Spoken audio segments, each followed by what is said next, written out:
Hey, welcome to the Summit Host Hangout podcast, where you'll learn how to host a high-converting virtual summit that leads to your biggest signature offer launch yet. I'm your host, Krista from Summit in a Box, and I have what I feel like is an interesting topic for you in today's episode. But before we get right into it, I want to give you a little bit of the backstory. So about a month ago, I reached out to past collaborator, affiliate, people, someone I know pretty well. And she actually came back to me in response to what I said with what I kind of felt like was a challenge. And basically, she wanted to know how I am staying on the cutting edge of virtual summits. And she wanted to know so that she could decide if she was going to continue recommending me or not. Or at least that's how I took it. Even if that's not how she meant it, that's how it came across. And I don't know if she meant it as a challenge. I don't know if this is what she meant to say, but it's how I understood it. So naturally, as a very highly sensitive person, it led me into a bit of a downward spiral. Wait, am I on the cutting edge? Do my strategies work? Am I serving my clients well? Am I the worst? Do I need to quit? You've been there, right? You've been on that spiral. It's not just me.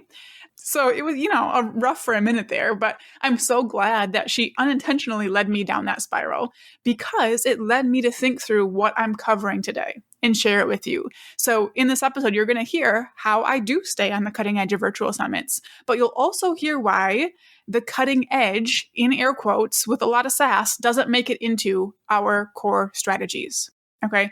So I want to start by talking about kind of my thoughts on the cutting edge, and then I will get into what the how looks like for us and why it doesn't go into our program. So as for my overall thoughts, honestly, I think that cutting edge strategies are way overrated. That's just the best way I can explain it. There is so much pressure around always being on the cutting edge and always figuring out something new. And it's so much pressure for something that might not work. If I'm going to spend my time on something, I want it to be proven, right? I want to know what I'm spending my time on is going to work. However, in my case, with others looking to me for strategy advice, I know that I do need to stay up to date with things like what's working and what's not. What used to work that doesn't anymore. What new trends there are that are actually working. What new options there are for things like tech and things like that. What new ideas can I come up with? What can I make up myself? Honestly, I think this is probably my least favorite part of what I do. I hate the pressure to be the one coming up with the new ideas, quite honestly.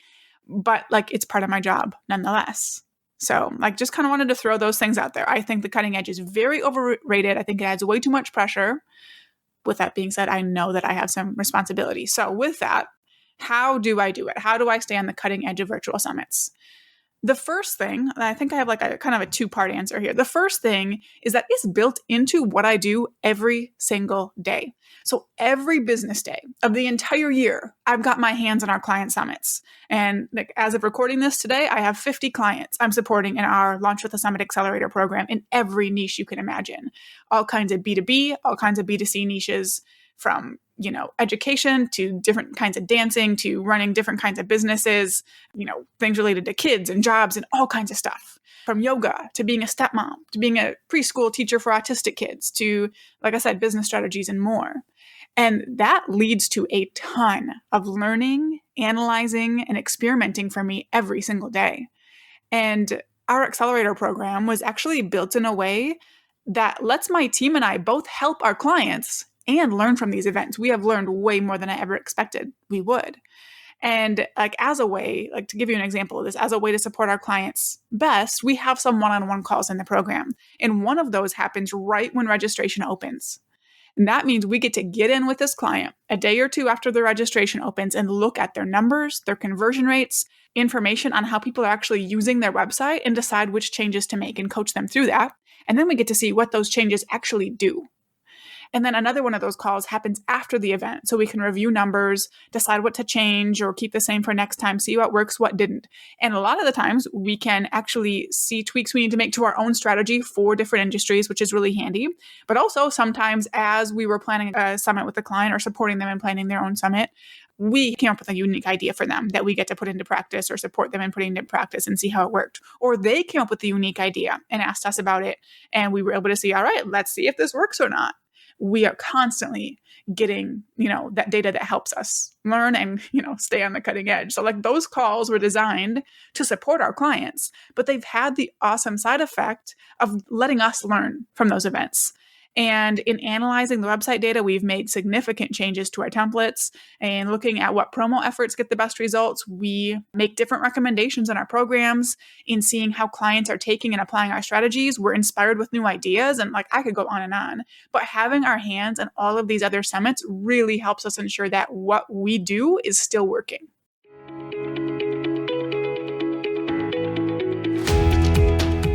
If you're ready to host a high-converting virtual summit to replace your slow growth marketing strategies and use it to lead into your biggest course launch yet, I've got an exclusive training just for you.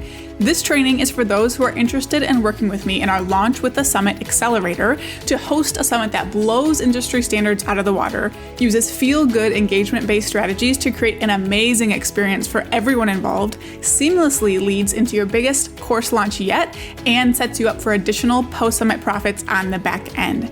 Inside the Accelerator, we help our clients consistently host life and business-changing virtual summits, and in the free private training, I'll show you exactly how it works along with all kinds of examples.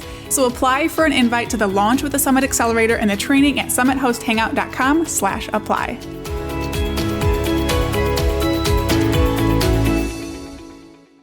So staying on the cutting edge is built right into what we do every day in supporting our people. The second thing I do to stay on the cutting edge is host my own events. And I would say this is probably even more important. I walk my talk. I don't teach summits without hosting summits. And this is my chance every, 1 to 2 years to retest all of our strategies. I go through my own program to make sure nothing is missing or outdated. And most importantly, when it comes to our quote unquote cutting edge topic, I get to experiment.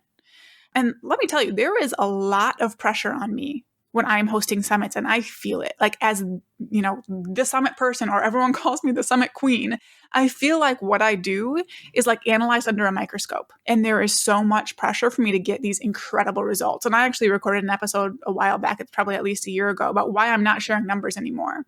And it's because that adds even more pressure. I'm like, oh my gosh, I'm going to have to share all of these numbers with everyone. What if they hate me? Or what if it looks like I'm bragging? It could go either way, right? And I hate it. But with that being said, I take that pressure and I still sacrifice my potential results by experimenting in all kinds of ways. So actually, the day this episode releases, I will be in the middle of hosting our Membership Momentum virtual summit, and there is so much about this event that's a massive experiment. The positioning, the offers we're launching and how we're launching them, customized profiles we're making in the event, new dashboard pages, new ways we're managing the schedule, and more. I will have an episode breaking down some of it. Our accelerator clients, you guys will get the behind the scenes. We'll answer every question. We'll explain everything and tell you how it all went, but we won't know until it's done, right? But I stay on the cutting edge by trying new things that stay true to the core strategy and seeing how they work so I can report back. I am not willing to do that experimenting on my clients, except in very rare circumstances where they are totally up for it. They're doing well in business and they're aware of the risks. So the real experimenting happens when it's my results on the line. Okay. And then from there, after those experiments are done, that's when I report back to our clients. So like I said, after our summits, I love to do live debrief sessions with our accelerator clients where I share what we did, how it went, and answer the questions that they have. And a lot of the times that turns into some of them really wanting to try one of these new strategies on their own, which leads me to creating additional trainings and templates. And then generally I keep those trainings and templates private and exclusive to our accelerator clients, at least for a little while. And there's a couple reasons for that. First, I want more testing to happen where I can be there to offer support and, brainstorm and troubleshoot and give feedback, while this new strategy is being tested. Number two is that I want that testing to happen by more experienced business owners who understand the risks and can also put their own spin on things, right? I don't want someone to just, take what I did without anyone kind of having the chance to brainstorm, okay, how should this be different in different circumstances and, see it flop because of that. I want someone who is already experienced, who, their business isn't going to, fail because of it or anything dramatic like that. Yeah. And then the third reason is that I'm honestly very hesitant to recommend that first-time summit hosts add any additional complication to their events. And the person who kind of sent me down this spiral, they are very into live and or even in-person events now.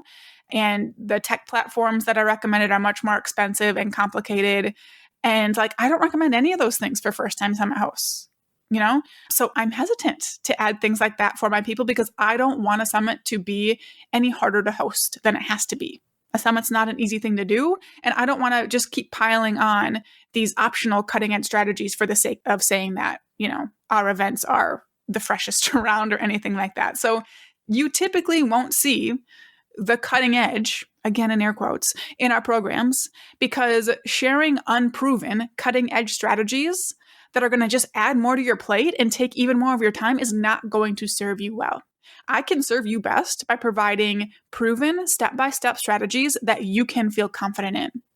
But you can bet that when my work with clients or my own experiments uncover something in my core strategies that need to be changed, we make those changes. We actually totally revamp our Summit in a Box and Launch with a Summit Accelerator program curriculum about every 18 months on average to do exactly that. And let me tell you, it's a lot of work. It takes us months to do, but we go through every single lesson and template and say, okay, is this still what we recommend? Is this still what works? Is there a way we can make this easier? Can we add anything? Can we remove anything?